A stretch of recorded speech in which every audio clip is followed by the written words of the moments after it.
S, ಇವತ್ತು ನನ್ನ KTM 390 adventure third service ಬಾಕಿ ಇದೆ, ಪೆಂಡಿಂಗ್.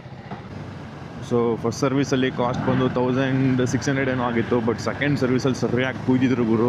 ಏನು ಹಾಕಿದ್ರು ಏನು ಬಿಟ್ಟಿದ್ರು ಗೊತ್ತಿಲ್ಲ. ಕನ್ಸ್ಯೂಮಬಲ್ಸ್ ಎಲ್ಲ ಹಾಕಿ ತೀರಿಸ್ಬಿಟ್ಟಿದ್ರು. ಅರೌಂಡ್ 3200 ರುಪೀಸ್ ಏನೋ ಬಿಲ್ ಆಗಿತ್ತು. ನೋಡೋಣ ಹೇಗಿರುತ್ತೆ ಸರ್ವಿಸ್ ಎಕ್ಸ್ಪೀರಿಯೆನ್ಸ್ ಅಂತ. ಇಲ್ಲಿ KTM ಗಾಡಿಗಳು ಖರ್ಚು ಜಾಸ್ತಿ. ಸಿಂಪ್ಲಿ ನನಗೆ ಯಾವುದೇ ಪ್ರಾಬ್ಲಮ್ಸ್ ಅಂತ ಏನಿಲ್ಲ. ಒಂದೆರಡು ಬೋಲ್ಟ್ಗಳು ಬಿದ್ದೋಗ್ಬಿಟ್ಟವೆ. ಅದು ಬಿಟ್ಟರೆ vehicle is in very good condition. Even after 8900 kilometres driven ಆಗಿದೆ. ಪರ್ಟಿಕ್ಯುಲರ್ಲಿ ಈ ವೆಹಿಕಲ್ ಏನಕ್ಕೆ ಇಷ್ಟ ಆಯಿತು ಅಂದರೆ, ಲೈಕ್ ವೆರಿ ಲೈಟ್ ವೆಯ್ಟ್. ಸಿಟಿಯಲ್ಲಿ ಓಡಿಸು, ಹೈವೇಗೆ ತಗೊಂಡೋಗು. ಆಫ್ ರೋಡಲ್ಲಂತೂ ನೆಕ್ಸ್ಟ್ ಲೆವೆಲಲ್ಲಿದೆ. ಸರ್ವಿಸ್ ಯಾರ್ಡ್ ಏನು ಗುರು, ಒಳಗಡೆ ಇಷ್ಟು ಗಾಡಿಗಳು ನಿಲ್ಲಿಸ್ಬಿಟ್ಟವ್ರೆ. ಸರ್ವಿಸ್ ಏನೋ ಆಗಿದೆ. ಈಗ ಎಂಜಿನ್ ಆಯಿಲ್ ಫಿಲ್ಟರು ಮತ್ತು ಏರ್ ಫಿಲ್ಟರು ಇಷ್ಟೆಲ್ಲ ಚೇಂಜ್ ಆಗುತ್ತೆ. ಮತ್ತು ಚೈನ್ ಲೂಬ್ರಿಕೇಷನ್ ಅಡ್ಜಸ್ಟ್ಮೆಂಟ್ ಇದೆಲ್ಲ ಮಾಡಿದ್ದಾರೆ. ಮತ್ತು ಕೂಲೆಂಟ್ ಟಾಪಪ್ಪು, ಬ್ರೇಕ್ ಫ್ಲೂಯಿಡ್ಸ್ ಟಾಪಪ್ ಎಲ್ಲ ಮಾಡಿದ್ದಾರೆ. ಈಗ ಮೇಯ್ನ್ಲಿ ಥರ್ಡ್ ಸರ್ವಿಸ್ ಕಾಸ್ಟ್ ಬಂದು ನನಗೆ 2443 ರುಪೀಸ್ ಆಗಿದೆ. ಸೊ ನಾನು ಫ್ಯೂಯಲ್ ಸಿಸ್ಟಮ್ ಕ್ಲೀನರ್ನ ಹಾಕ್ಸ್ಲಿಲ್ಲ ಅವ್ರ ಹತ್ರ, ಯಾಕಂದರೆ ನಾನು ರೆಗ್ಯುಲರಾಗಿ ಯೂಸ್ ಮಾಡ್ತಿದ್ದೀನಿ ಆಲ್ರೆಡಿ. ಸೊ ನಾನು ಅದಕ್ಕೆ ಬೇಡ ಅಂತ ಹೇಳಿದೆ.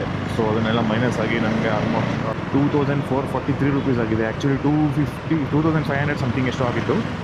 ನನ್ನಿಂದ ಒಂದು ಸಜೆಷನ್ ಏನಂದರೆ, ನೀವು ಯಾವುದೇ ವೆಹಿಕಲ್ನ ಸರ್ವಿಸ್ ಮಾಡಿಸಿದಾಗ ಸೊ ಫಸ್ಟು ಬಿಲ್ನ ಚೆಕ್ ಮಾಡಿ ಪಾರ್ಟ್ಸ್ ಮತ್ತು ಏನೇನು ಹಾಕಿದ್ದಾರೆ ಇದನ್ನೆಲ್ಲ ಚೆಕ್ ಮಾಡಿ ಆದಮೇಲೆ ನೀವು ಪೇಮೆಂಟ್ಗೆ ಪ್ರೊಸೀಡ್ ಮಾಡಿ. ಇದಕ್ಕೂ ಮುಂಚೆ ನೀವು ಪೇಮೆಂಟ್ ಪ್ರೊಸೀಡ್ ಮಾಡಿಬಿಡಿ. ಕೇಳಿ ಏನಾಗಿದೆ, ಏನಾಗಿಲ್ಲ, ಇದನ್ನು ಯಾಕೆ ಮಾಡಿಲ್ಲ ಅಂತ ಪ್ರತಿಯೊಂದು ವಿಚಾರಿಸಿ ಕ್ರಾಸ್ ಚೆಕ್ ಮಾಡಿ ಪೇಮೆಂಟ್ ಮಾಡಿ. ಕೆಲವೊಂದು ಸಲ ನಾವು ಏನು ಬೇಡ ಅಂದಿರ್ತೀವಿ ಅದನ್ನು ಕೂಡ ಮೆನ್ಷನ್ ಮಾಡಿರ್ತಾರೆ. ಸೊ ನೀವು ಕ್ರಾಸ್ ಚೆಕ್ ಮಾಡಿಕೊಂಡು ಬಿಲ್ ಮಾಡಿದ್ರೆ ಅದು ನಿಮಗೆ ಪಾಕೆಟ್ಗೆ ತುಂಬ ಕೊಡ್ತಾ ಬಿಡೋಲ್ಲ. ಸೊ ಪ್ರತಿ ಸಲನೂ ಅಷ್ಟೇ, ನೀವು ಸರ್ವಿಸ್ ಮಾಡಿಸಿದಾಗ ಬಿಲ್ನ ಕ್ರಾಸ್ ಚೆಕ್ ಮಾಡಿ ನೋಡಿ. ಮತ್ತು ಸರ್ವಿಸ್ ಮಾಡಿಸೋಕ್ಕೂ ಮುಂಚೆ ಕ್ಲಿಯರಾಗಿ ಮೆನ್ಷನ್ ಮಾಡಿ ಇದನ್ನು ಮಾಡಬೇಡಿ ಅಂತ. ಕೆಲವೊಂದು ಬೇಸಿಕ್ನ ತಿಳ್ಕೊಳ್ಳಿ. ನಿಮ್ಮ ವೆಹಿಕಲಲ್ಲಿ ಏನು ಪ್ರಾಬ್ಲಮ್ ಇದೆ, ಯಾವ್ಯಾವ ವೆಹಿಕಲ್ಗೆ ರೇಡಿಯೇಟರ್ ಇರುತ್ತೆ ಅದಕ್ಕೆಲ್ಲ ಕೂಲೆಂಟ್ ಕೂಡ ಚೆಕ್ ಮಾಡಿ ಟಾಪಪ್ ಮಾಡಬೇಕಾಗುತ್ತೆ.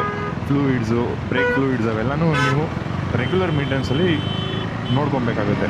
ಮತ್ತು ಬ್ರೇಕ್ ಪ್ಯಾಡ್ಸು ನಿಮಗೆ ಆ್ಯಕ್ಚುಲಿ ರೆಗ್ಯುಲರಾಗಿ ಯೂಸೇಜ್ ಮಾಡ್ತಾ ಇರಬೇಕಾದ್ರೆ ಆಲ್ಮೋಸ್ಟ್ ಚೆಕ್ ಮಾಡ್ಕೋತಾ ಇರಿ. ಸುಮ್ಮನೆ ಅನ್ನೆಸರಿಯಾಗಿ 1000 ಓಡುತ್ತೆ ಸರ್, 2000 ಓಡುತ್ತೆ ಅಂತೇಳಿ ಚೇಂಜ್ ಮಾಡಿಸೋವಂಥ ಪರಿಸ್ಥಿತಿ ಕೂಡ ಬರುತ್ತೆ. ಬಟ್ ನಿಮಗೆ ಗೊತ್ತಿರಬೇಕು ನಿಮ್ಮ ವೆಹಿಕಲ್ ಯಾವ ತೆರೆನಲ್ಲಿ ಓಡಿಸ್ತಾ ಇದ್ದೀರಾ, ಹಿಂಗೆ ಎಷ್ಟು ಓಡುತ್ತೆ ಅಂತ. ಸೊ ಇನ್ ಕೇಸ್ ನೀವು ಜಾಸ್ತಿ ವೆಹಿಕಲ್ನ ಹೈವೇಲಿ ಯೂಸ್ ಮಾಡ್ತಾಯಿದ್ದೀರ ಅಂದರೆ ಅವ್ರು ಹೇಳೋ 1000 ಅದು 2000 ಬರೋಂಥ ಬ್ರೇಕ್ ಪ್ಯಾಡ್ಸು 3000 ತನಕನೂ ಬರ್ಬೋದು. ಯಾಕಂದರೆ ಬ್ರೇಕ್ ಅಪ್ಲೈ ಮಾಡೋದು ತುಂಬ ಕಡಿಮೆ ಇರುತ್ತೆ.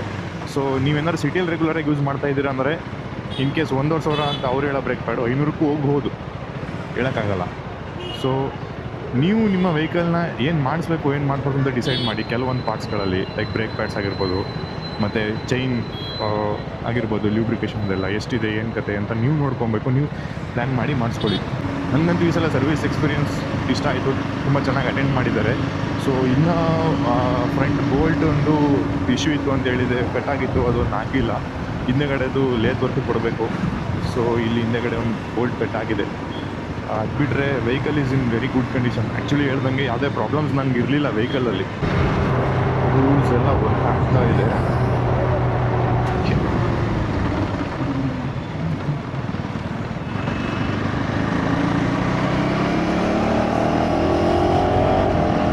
ಆಫ್ಟರ್ ಸರ್ವಿಸು ಕೂಡ